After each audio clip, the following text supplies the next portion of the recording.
semua, kenalin nama saya Salma. Di sini saya mau nanya nih, kalian pada tahu nggak sih tentang Bapak Negara Indonesia yang terlupakan? Kalau belum, disimak ya videonya. Tan Malaka atau Sultan Ibrahim gelar Datuk Sultan Malaka adalah sosok laki-laki kelahiran Suliki, Sumatera Barat pada tanggal 2 Juni tahun 1897. Ayah dan ibunya bernama H.M. Rasad, seorang karyawan pertanian, dan Rangkayosina. Semasa kecilnya, Tan Malaka senang mempelajari ilmu agama dan berlatih pencak silat. Pada tahun 1908, ia didaftarkan ke Quick School Bukit Tinggi.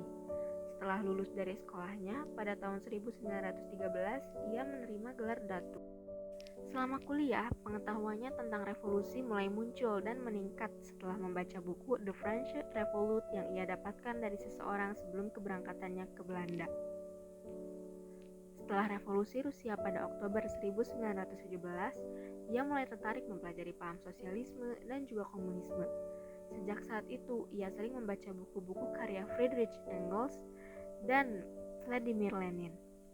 Friedrich Nietzsche juga menjadi salah satu panutannya. Saat itulah ia mulai membenci budaya Belanda dan terkesan oleh masyarakat Jerman dan Amerika. Setelah beberapa waktu kemudian, ia bertemu Hans Nevelt dan menerima tawaran yang mengajaknya bergabung dengan Asosiasi Demokrasi Sosial Guru. Tan Malaka merupakan sosok yang memiliki sifat sosialis dan politis. Pada tahun 1921, dia pergi ke Semarang untuk mulai menerjuni dunia politik. Kiprahnya dalam dunia politik sangat mengesankan.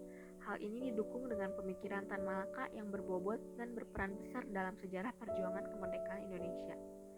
Setibanya di Semarang, Tan Malaka difasilitasi untuk mendirikan sekolah rakyat oleh Semaun. Lalu, sekolah tersebut diberi nama Sekolah Sarekat Islam. Ternyata, sekolah yang dibuat Tan Malaka itu berkembang pesat, tak hanya di Pulau Jawa saja, melainkan juga di luar Pulau Jawa. Setelah Indonesia merdeka, Tan Malaka menjadi salah satu pelopor sayap kiri. Ia juga terlibat dalam peristiwa 3 Juli 1946 dengan membentuk Persatuan Perjuangan. Tan Malaka juga disebut-sebut sebagai otak dari penculikan Sultan Syahrir yang pada waktu itu merupakan Perdana Menteri. Karena itu, ia dijebloskan ke dalam penjara tanpa diadili selama 2,5 tahun.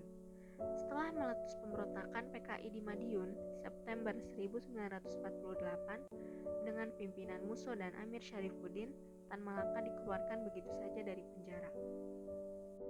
Di sisi lain, setelah mengevaluasi situasi yang amat parah bagi Republik Indonesia akibat Perjanjian Linggarjati 1947 dan Renville 1948 yang merupakan buah dari hasil diplomasi Sultan Syahrir dan Perdana Menteri Amir Syarifuddin, Tan Malaka merintis pembentukan Partai Murba pada 7 November 1948 di Yogyakarta. Setelah pemberontakan PKI di Madiun ditumpas pada akhir November 1948, Tan Malaka menuju Kediri dan mengumpulkan sisa-sisa pemberontak PKI. Dari situ, ia membentuk pasukan gerilya pembela proklamasi. Pada bulan Februari 1949, Tan Malaka ditangkap bersama beberapa orang pengikutnya di Petok, Kediri. Lalu mereka ditembak mati di sana.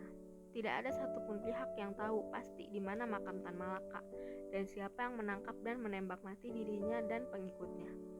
Tapi akhirnya misteri tersebut terungkap dari penuturan Harry A. Poes, seorang sejarawan Belanda yang menyebutkan bahwa yang menangkap dan menembak mati Tan Malaka pada tanggal 21 Februari 1949 adalah pasukan TNI di bawah pimpinan Letnan II Sukoco yang pernah menjadi wali kota Surabaya.